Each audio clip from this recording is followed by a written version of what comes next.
So explain to us how the situation is in Caracas, how are the streets at this moment?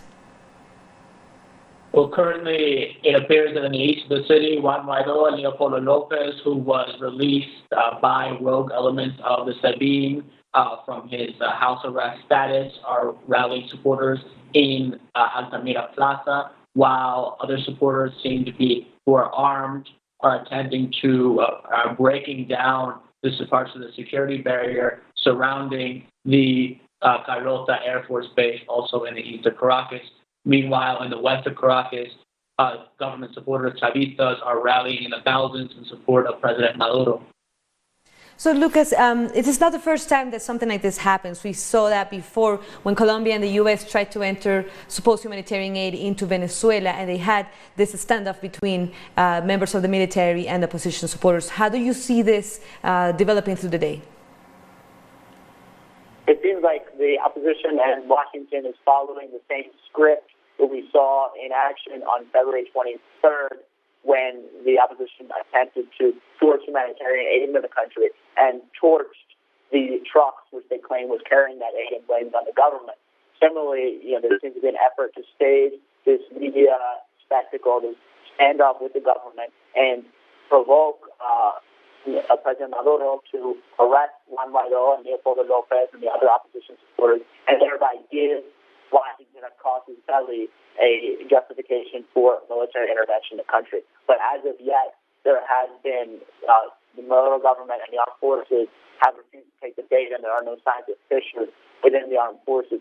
There is a video circulating of an armored car plowing into a crowd of what appears to be opposition supporters, but we have no further details or further video footage to confirm the context of that event.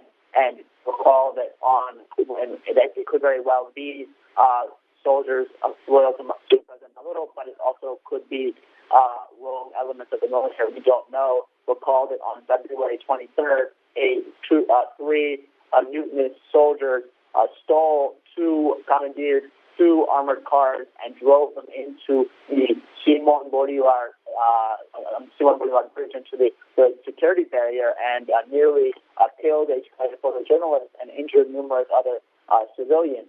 So it's not unlike the opposition to engage in these actions, but again, we don't have further reports. How do you see this situation changing the mood, the environment for tomorrow? We have two expected large marches by opposition supporters and by supporters of the government as well. I think that what Juan Guaidó is calling the definitive final phase of Operation Liberty, his attempt to consummate the now 3-month long military coup, or attempted coup against, with the support of Washington against President Maduro, that it is clear that enthusiasm for Mr. Guaidó has been waning as the weeks have turned into months, and as such, it appears that he may not have the turnout that he expected to have tomorrow for the May Day rallies, and as such, he seems to be attempting to move ahead with other means of ousting the government through more directly violent military measures.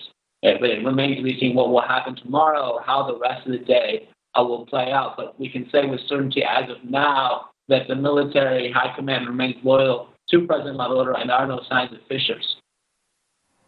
And so when Chavez defeated his own coup back in 2002, the presence of people around Miraflores was very important. Do you see that happening today as well?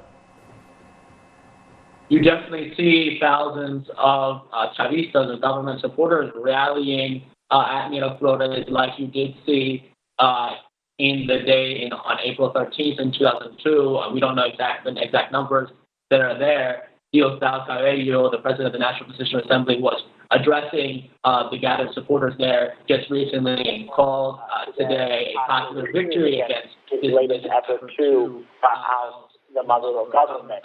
There definitely is a solid, lot of support for the government despite the economic crisis, and many thousands of people are willing to take to the streets to defeat this coup. And of course, we saw earlier that the defense minister said that the military are supporting the people of Venezuela and the government, the stability, the democracy in Venezuela. And could we see then an escalation if the military does not turn their backs on Maduro like the U.S. and the opposition want?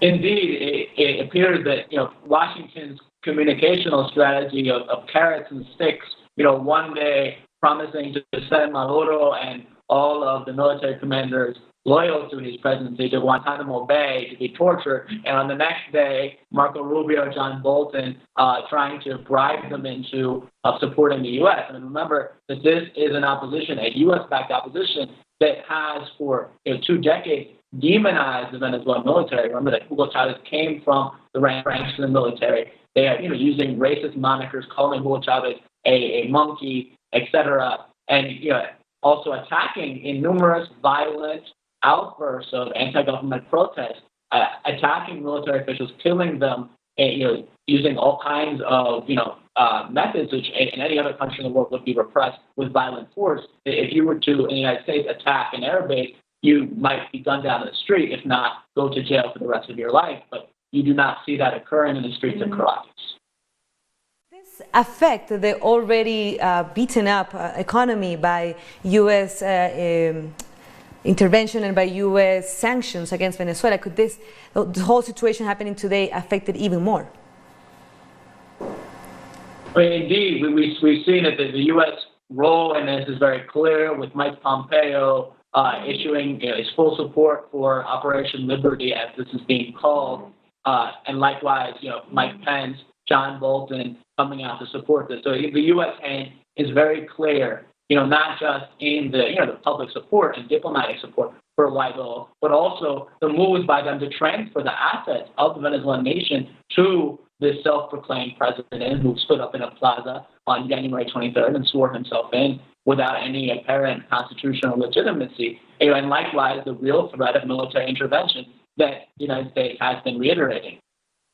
It's important to recognize that economic sanctions have also played a huge role in strangling the country, that the U.S. is employing the oil blockade against the country, an oil embargo and a general trade embargo that is crippling the country, and it will see at least a third of the country destroyed, a third just in 2019, just into the month of March from lost oil exports. We're looking at $6 billion if oil exports don't further collapse.